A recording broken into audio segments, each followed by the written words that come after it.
जिंदाबाद जिंदाबाद जिंदाबाद जिंदाबाद बलगाई ಸಮುದಾಯದ ಹೋರಾಟಕ್ಕೆ बलगाई ಸಮುದಾಯದ ಹೋರಾಟಕ್ಕೆ बलगाई ಸಮುದಾಯದ ಹೋರಾಟಕ್ಕೆ ಬೇಕೇ ಬೇಕು ಬೇಕೇ ಬೇಕು ಅಯ್ಯಯ್ಯೋ ಅಯ್ಯಯ್ಯೋ ಎಲ್ಲಿಯ ತನಕ ಹೋರಾಟ ಎಲ್ಲಿಯ ತನಕ ಹೋರಾಟ ಎಲ್ಲಿಯ ತನಕ ಹೋರಾಟ ಜೈ ಜೈ ಜೈ ಜೈ ಜೈ ಭೀಮ್ ಜೈ ಜೈ ಜೈ ಜೈ ಜೈ ಭೀಮ್ ಜೈ ಜೈ ಜೈ ಜೈ ಜೈ ಭೀಮ್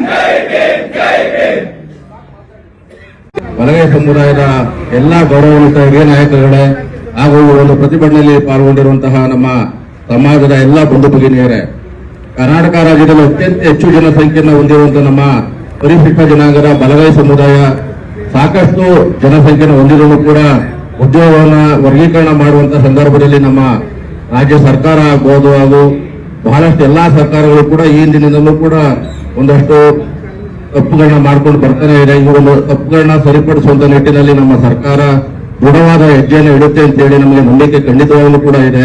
ಅದಕ್ಕೆ ಕಾರಣ ನಾಗಮೋಹನ್ ದಾಸ್ ಅವರು ಕೊಟ್ಟಂತಹ ವರದಿಯಲ್ಲಿ ನಮ್ಮ ಸಮುದಾಯಕ್ಕೆ ಬಹಳಷ್ಟು ಅನ್ಯಾಯ ಆಗಿದ್ದು, ಈ ಒಂದು ಸಮುದಾಯಕ್ಕೆ ಆಗಿರುವಂತಹ ಅನ್ಯಾಯವನ್ನು ಸರಿಪಡಿಸುವಂತ ನಿಟ್ಟಿನಲ್ಲಿ ನಮ್ಮ ರಾಜ್ಯದ ಗೌರವಾನ್ವಿತ ಮುಖ್ಯಮಂತ್ರಿಗಳಾದಂತಹ ಸಿದ್ದರಾಮಯ್ಯ ಅವರಾಗಬಹುದು, ಉಪಮುಖ್ಯಮಂತ್ರಿಗಳಾದಂತಹ ಡಿ.ಕೆ. ಶಿವಕುಮಾರ್ ಸರ್ ಸೇರಿದಂತೆ ನಮ್ಮ ಗೃಹ ಮಂತ್ರಿಗಳಾದಂತಹ ಪರಮೇಶ್ವರ್ ಸರ್ ಆಗಬಹುದು, ನಮ್ಮ ಸಮಾಜ ಕಲ್ಯಾಣ ಇಲಾಖೆ ಮಾಧವಪ್ಪ ಸರ್ ಸೇರಿದಂತೆ ನಮ್ಮ ಜನಾಂಗದ ಎಲ್ಲಾ ಗೌರವಾನ್ವಿತ ನಾಯಕರುಗಳು ಕೂಡ ನಮ್ಮ ಬಲಗೈ ಸಮುದಾಯಕ್ಕೆ ಆಗಿರುವಂತಹ ಈ ಒಂದು ಅನ್ಯಾಯವನ್ನು ಸರಿಪಡಿಸಿ ಉದ್ಯೋಗವನ್ನ ಅದರಲ್ಲೂ ಹೆಚ್ಚು ಜನಸಂಖ್ಯೆ ಹೊಂದಿರುವಂತಹ ನಮ್ಮ ಸಮುದಾಯಕ್ಕೆ ಎಲ್ಲಾ ಹುದ್ದೆಗಳಲ್ಲೂ ಕೂಡ ಸರಿಸಮಾನವಾಗಿ ಅಧಿಕಾರವನ್ನು ಹಂಚುವುದರ ಜೊತೆಗೆ ನಮ್ಮ ಸಮಾಜವನ್ನ ಬಲಿಪಡಿಸುವ, ನಮ್ಮ ಸಮಾಜವನ್ನ ಬಲಪಡಿಸುವಂತ ಕೆಲಸವನ್ನ ನಮ್ಮ ಸರ್ಕಾರ ಮಾಡುತ್ತೆ. ಆ ನಂಬಿಕೆ ನಮಗೂ ಕೂಡ ಇದೆ. ಆ ನಿಟ್ಟಿನಲ್ಲಿ ಮತ್ತಷ್ಟು ದೃಢವಾದ ಹೆಜ್ಜೆಯನ್ನು ಸರ್ಕಾರ ಇಡ್ಲಿ ಅಂತ ಹೇಳಿ ಕೇಳ್ಕೊಳ್ತೇನೆ.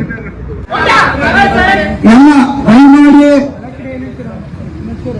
ಈ ಪ್ರತಿಭಟನೆ ಗಂಭೀರತೆಯನ್ನು ಅರ್ಥ ಮಾಡಿಕೊಂಡು ಇಲ್ಲಿ ಬಂದಿರುವಂತೆ ಎಲ್ಲರೂ ಕೂಡ ಸಮುದಾಯದ ಮುಖಂಡರು ಮತ್ತು ನಾಯಕರು ಇವತ್ತು ಕರ್ನಾಟಕ ರಾಜ್ಯದಲ್ಲಿ ಒಳ ಮೀಸಲಾತಿ ನೇತೃತ್ವವನ್ನು ನಾಗಮೋಹನ್ ದಾಸ್ ವಹಿಸಿಕೊಂಡ್ರು. ಇವತ್ತು 101 ಜಾತಿಗಳಲ್ಲಿ ಪರಿಶಿಷ್ಟ ಜಾತಿ ಮತ್ತು ಪರಿಶಿಷ್ಟ ವರ್ಗದಲ್ಲಿ 101 ಜಾತಿಗಳಲ್ಲಿ ಬಲಗೈ ಸಮುದಾಯವನ್ನ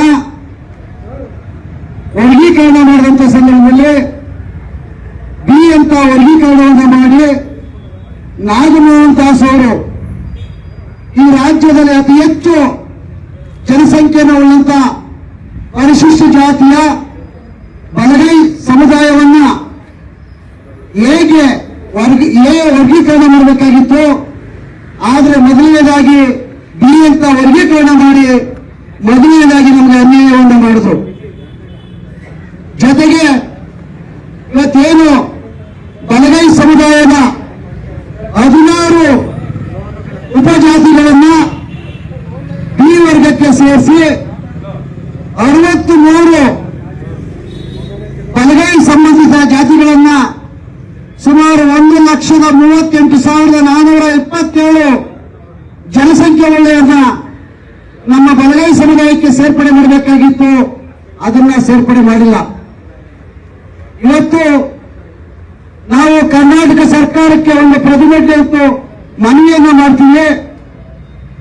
ಇವತ್ತೇನು ಈ ರಾಜ್ಯದಲ್ಲಿ ಕಾಂಗ್ರೆಸ್ ಸರ್ಕಾರ ಅಧಿಕಾರದಲ್ಲಿದೆ, ನಮ್ಮ ಬಲಗೈ ಸಮುದಾಯದ ಅಗ್ರಗಣ್ಯ ನಾಯಕರಾದಂಥ ಮಲ್ಲಿಕಾರ್ಜುನ್ ಖರ್ಗೆ ಸಾಹೇಬ್ರೆ, ಈ ರಾಜ್ಯದ ಗೃಹ ಮಂತ್ರಿಗಳಾದಂಥ ಪರಮೇಶ್ವರ್ ಸಾಹೇಬ್ರೆ, ಈ ರಾಜ್ಯದ ಸಮಾಜ ಕಲ್ಯಾಣ ಸಚಿವರಾದಂಥ ಪರಮೇಶ್ವರ್ ಸಾಹೇಬ್ ಮಾಧವಪ್ಪ ಸಾಹೇಬ್ರೆ, ಈ ರಾಜ್ಯದ ಪಂಚಾಯತ್ ರಾಜ್ ಸಚಿವರಾದಂಥ ಪ್ರಿಯಾಂಕ ಖರ್ಗೆ ಸಾಹೇಬ್ರೆ, ಮಂಡ್ಯ ಜಿಲ್ಲೆಯ ಮಾಜಿ ಸಚಿವರು ಹಾಲಿ ಶಾಸಕರಾದಂಥ ನರೇಂದ್ರ ಸ್ವಾಮಿ ಅವರೇ,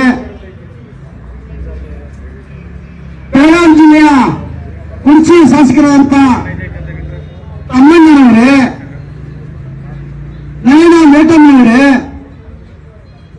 ಸಿಮೆಂಟ್ ಅವರೇ, ಆನೇಕಲ್ ಶಿವಣ್ಣ ಅವರೇ, ನಂಜನಗೂಡಿನ ದರ್ಶನ್ ಧ್ರುವನೇಗೌಡವರೇ, ವಂಶ ಮಾಡುವಂತ ಒಂದು ಕಲ್ಪನೆ ಇದರಲ್ಲಿ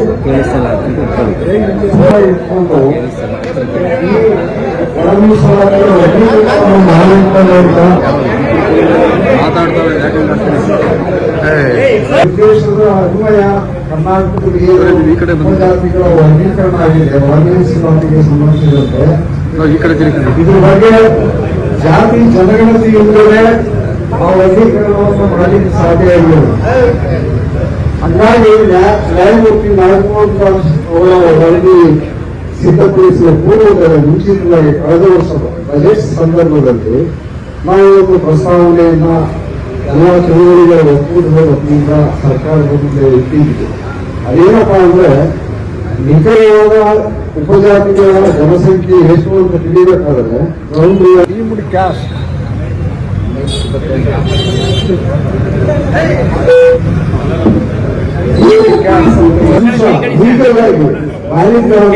ಪ್ರಪೋಸ್ ಮಾಡಿದ್ವಿ ಅಂದ್ರೆ ಈಗಾಗಲೇ ಟೀಮ್ಡ್ ಕ್ಯಾಸ್ಟ್ ಆದಿ ಆಂಧ್ರ, ಆದಿ ಕರ್ನಾಟಕ, ಆದಿ ದ್ರಾವಿಡ ಅನ್ನುವಂಥದ್ದು ಏನಿದೆ ಆ ಇದರಲ್ಲಿ ಜಾತಿ ಪ್ರಮಾಣ ಪತ್ರಗಳನ್ನ ಯಾಕಂದ್ರೆ ಮೂಲ ಜಾತಿಗಳು ಅದರಲ್ಲೂ ಬದಲಾಗಿದ್ದಾವೆ.